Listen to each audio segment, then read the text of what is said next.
Hi, I am Kenya and welcome to my YouTube channel. So today's video, I will be giving you guys a brief rundown on the building of the Brooklyn-Queens Expressway. So I will be talking about the good, the bad, the ugly, the controversy, and all of that jazz, okay? The Brooklyn-Queens Expressway, commonly known as the BQE, was designed by the engineering firm Robert Moses in the mid-20th century. Moses, a powerful and controversial figure in New York City urban planning, was responsible for the construction of many of the city's major infrastructure projects, including the BQE, which was completed in 1964. Robert Moses, often referred to as the master builder of mid-20th century New York, was a highly influential urban planner whose projects reshaped the city's infrastructure and landscape. However, he remains one of the most controversial figures in American urban development. Here are the main reasons for his controversy. Number 1, displacement of communities. Moses spearheaded massive urban renewal projects that often involved demolishing established neighborhoods. His projects displaced hundreds of thousands of residents, primarily working class and minority communities. Critics argue that Moses prioritized infrastructure over the welfare of people, often ignoring the human cost of his projects. Number 2, prioritization of cars over public transit. Moses championed the construction of highways, bridges, and parkways, which facilitated suburban expansion but neglected public transit systems. The focus on cars led to increased traffic congestion and environmental degradation in New York City. Number 3, accusations of racism and classism. Moses allegedly designed infrastructure to exclude certain groups. For example, he is said to have built overpasses on the Long Island Expressway so low that buses couldn't pass under them, effectively limiting access to Jones Beach for poor and minority communities who relied on public transportation. His urban renewal projects disproportionately affected minority communities, destroying neighborhoods like the South Bronx. Number 4, autocratic decision-making. Moses held numerous unelected positions and wielded immense power, often bypassing public input or democratic processes. He was known for dismissing opposition, leading to clashes with activists and residents. For example, he proposed Lower Manhattan Expressway was canceled due to public outcry led by figures like Jane Jacobs. Number 5, demolition of historic areas. Moses refused to support a new stadium for the Dodgers in Brooklyn, which contributed to the team's relocation to Los Angeles. Projects like the Brooklyn-Queens Expressway and the Cross-Bronx Expressway destroyed historic neighborhoods, such as East Tremont in the Bronx. Number 6, unequal allocation of public spaces. While Moses created many parks, pools, and playgrounds, they were often located in wealthier or predominantly white areas, reflecting unequal access to public amenities. Number 7, legacy of environmental harm. His infrastructure projects prioritized rapid construction over environmental sustainability, leading to long-term ecological damage. Despite his achievements, such as creating Jones Beach, the Triborough Bridge, and many public parks, Moses' approach and priorities have sparked a lasting debate about the balance between development and equity, the role of public input, and the long-term consequences of urban planning decisions. Some of Robert Moses' most notable projects include, number 1, the Triborough Bridge, now called Robert F. Kennedy Bridge, which is a massive infrastructure project linking Manhattan, the Bronx, and Queens. Number 2, Jones Beach State Park, which is an iconic public beach with carefully planned facilities and accessibility. Number 3, the Long Island Expressway and Cross Bronx Expressway, which are key highways that transformed regional traffic flow. Number 4, Lincoln Center for the Performing Arts, which is a cultural hub in Manhattan. Number 5, Shea Stadium, which is the former home of the New York Mets. Number 6, the 1964 New York World's Fair, which Moses played a significant role in planning and executing this major event in Queens. Number 7, United Nations headquarters, which Moses was instrumental in securing the Manhattan location for this global institution. About the BQE.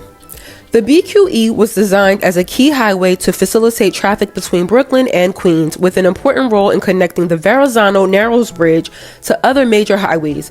Moses was known for his emphasis on the development of highways and expressways, often prioritizing car-centric infrastructure over neighborhood concerns, a policy that led to substantial changes in the city's landscape, particularly in the Brooklyn Heights neighborhood, where the expressway's construction led to long-standing community debates.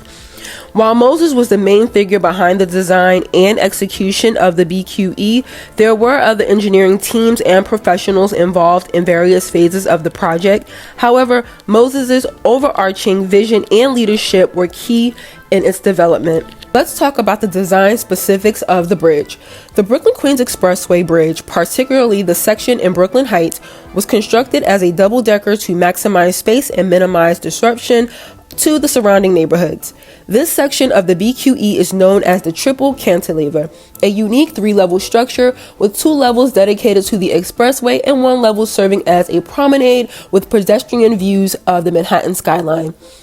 This 2-story design was developed in the 1940s and led by urban planner Robert Moses, who wanted to maintain the character of the Brooklyn Heights neighborhood while accommodating the expressway. By stacking the lanes on 2 levels, the design maximized the highway's footprint, which allowed the structure to fit into the densely populated urban area without requiring a large portion of Brooklyn Heights to be demolished. This layout also helped to reduce noise pollution and preserve access to the waterfront by keeping the structure compact. The upper and lower levels serve traffic in opposing directions, optimizing traffic flow while fitting the highways into a limited urban space. The BQE's unique design continues to be a significant engineering feature, though it has faced challenges due to aging infrastructure and increased traffic demands. So here's the thing, when you put 130,000 estimated daily drivers on this road, you're going to have wear and tear. I'll give you a look here at the commute as it is in full effect. These cars and trucks doing the damage to the road needs to be repaired. This is an aging and ailing roadway, as we have reported over the years, with lots of neighbor input about what they would like to see eventually happen to this major thoroughfare. But while it gets an upgrade over the weekend, a lot of detours are going to create a lot of havoc inside of the Brooklyn neighborhoods that have to accommodate all these cars and trucks. Let's briefly discuss the Brooklyn Heights neighborhood. The Brooklyn Heights neighborhood was preserved during the construction of the Brooklyn-Queens Expressway due to a combination of community advocacy, historic value, and strategic urban planning by Robert Moses. Initially, Moses planned to route the BQE through the heart of Brooklyn Heights, which would have meant demolishing large parts of the historic neighborhood. However, Brooklyn Heights residents, aware of the potential damage, protested the plans. Brooklyn Heights was one of New York City's oldest residential neighborhoods, known for its historic brownstones and significance in early American history. This heritage attracted the support for preservation from residents and advocates who value the neighborhood's architectural and cultural significance. Due to this pushback, Moses then came up with an alternative design, which is the Triple Cantilever. As discussed a little earlier in this video, this layout allowed the expressway to bypass the neighborhood's interior while preserving the area's unique character. In the years following, Brooklyn Heights continued its preservation efforts, ultimately becoming New York City's first designated historic district in 1965, safeguarding it from future developments that could threaten its historical integrity. So why was the Brooklyn Heights neighborhood allowed to be spared from this massive urban renewal project? And what types of people actually lived in the Brooklyn Heights neighborhood during this time period? 1940s, Brooklyn Heights was predominantly a white, middle to upper class neighborhood with many residents of European descent, including Irish, Italian, and Jewish communities. The neighborhood was home to a mix of established families, professionals, and some artists, as well as business owners who valued the area for its proximity to Manhattan and scenic views. Brooklyn Heights also had historical ties to abolitionism and Black history dating back to the 19th century. The area was once a stop on the Underground Railroad, and there was a notable black community in nearby neighborhoods like Fort Greene and Bedford-Stuyvesant. However, the demographics of Brooklyn Heights itself were largely white in the 1940s. The area's wealthier residents had a strong influence on local development and preservation, which helped protect the neighborhood from large-scale urban renewal projects such as the BQE's original route through the district. So the original design for the Brooklyn-Queens Expressway Bridge, specifically the section along the Brooklyn Heights waterfront, which overlooks the East River, was initially intended as a more straightforward, elevated highway that would have run through the heart of the Brooklyn Heights neighborhood. This plan would have required demolishing large parts of the historic area, disrupting homes and businesses. However, due to strong opposition from Brooklyn Heights residents and preservationists, this design was revised. New triple cantilever design preserved much of the neighborhood and minimized the highway's footprint while creating a scenic public space that remains popular today. While this all sounds good, residents in neighborhoods that are low income or are considered blighted areas are not spared from urban renewal projects like the Brooklyn Heights neighborhood. What is so historic about the Brooklyn Heights neighborhood? Brooklyn Heights is a historic neighborhood with a rich history and many significant milestones. Here are some key facts about its history. Brooklyn Heights became New York City's first designated historic district in 1965. This recognition helped preserve its iconic brownstones and cobblestone streets, preventing large-scale redevelopment. This neighborhood is New York City's first historic district and America's first real suburb. Welcome to what is arguably the most charming neighborhood in Brooklyn, Brooklyn Heights, originally a Native American settlement. The goal was to create a suburb of Manhattan commuters. The first ferry from Manhattan to Brooklyn, the Nassau, took its first voyage on May 10, 1814. The ferry, which could hold 200 passengers as well as cargo and horses, opened up in Brooklyn in a way that earlier vessels could not. Within a decade, Brooklyn Heights began to prosper. During grid planning, some streets were named after developers such as Pierpont Street and Hicks Street, and others were named after fruits such as pineapple, orange, and cranberry. Although persistent rumors swirled as to why they were named after fruit, it's the same reason as suburban developers today: curb appeal. I mean, who wouldn't want to live on Pineapple Street? Today, Brooklyn Heights is known for its brownstone and brick homes, gorgeous promenade and restaurants on Montague Street. No wonder it is one of the most coveted neighborhoods in New York City. In short, here are some more Brooklyn Heights neighborhood facts. It had a prominent role in the Revolutionary War. During the Battle of Brooklyn in 1776, the Heights served as a strategic location for General George Washington's troops. The neighborhood's elevated position offered critical views of the New York harbor. The Brooklyn Bridge impact.